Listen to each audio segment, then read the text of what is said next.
Hello' কণমানিহঁত, কি খবৰ তোমালোকৰ? তোমালোকৰ বাৰু সকলোৰে ভালনে? আজি মই তোমালোকৰ মাজলৈ আন এটা নতুন সাধু লৈ আহিছো। সাধুটোৰ নাম কি জানা? সাধুটোৰ নাম হৈছে পঞ্চক্ৰামৰ সাধু। এতিয়া আমি সাধুটো আৰম্ভ কৰো দেই, আৰু তোমালোকে মন দি শুনিবা। এখন হাবিত পঞ্চক্ৰাম নামৰ এটা কেটেলা পহু আছিল। এদিন তাৰ মাক আৰু দেউতাকৰ বৰ অসুখ হ'ল, আৰু তাক ফল মূল আনি দিব নোৱাৰা হ'ল। ফলত সি শুকাই খিনাই যাবলৈ ধৰিলে। তাকে দেখি মাকে তাক ক'লে, পঞ্চক্ৰাম, হাবিৰ সিটো মূৰে এজোপা ডাঙৰ নাচপতি গছ আছে। তই কেইটামান খাই আহগৈ যা। পঞ্চক্ৰামে ক'লে, মই বাৰু খাম, কিন্তু তোমালোকে কি খাবা? পঞ্চক্ৰামৰ মাকে ক'লে, আমাৰ গা ভাল পালে আমি খামগৈ, এতিয়া তয়ে খাগৈ যা।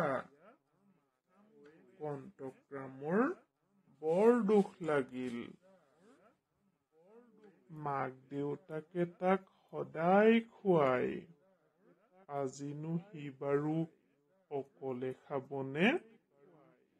সি কথাটো ভাবি ভাবি গছৰ তল পালেগৈ। ওপৰলৈ চাই দেখিলে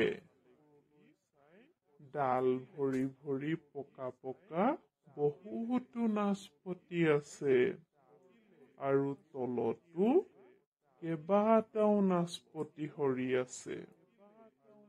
সি মনতে ভাবিবলৈ ধৰিলে, এটা বাৰু সি নিজে খাব, আনটো দেউতাকলৈ মুখত লৈ যাব। মাকে কি খাব? সি ভাবি ভাবি তাৰ মনত এটা বুদ্ধি খেলালে। সি পৰি থকা নাচপতিবিলাক এঠাইত গোট খোৱালে, আৰু তাৰ পাছত তাৰ পিঠিৰ জোঙা কাঁইটবিলাক থিয় কৰি ললে, আৰু সি 1 2 3 বুলি ওলোটা ঘৰ এটা মাৰি নাচপতিবিলাকৰ ওপৰত চিত হৈ পৰিল। তাৰ কাঁইটত কেইবাটাও নাচপতি হালি ধৰিলে।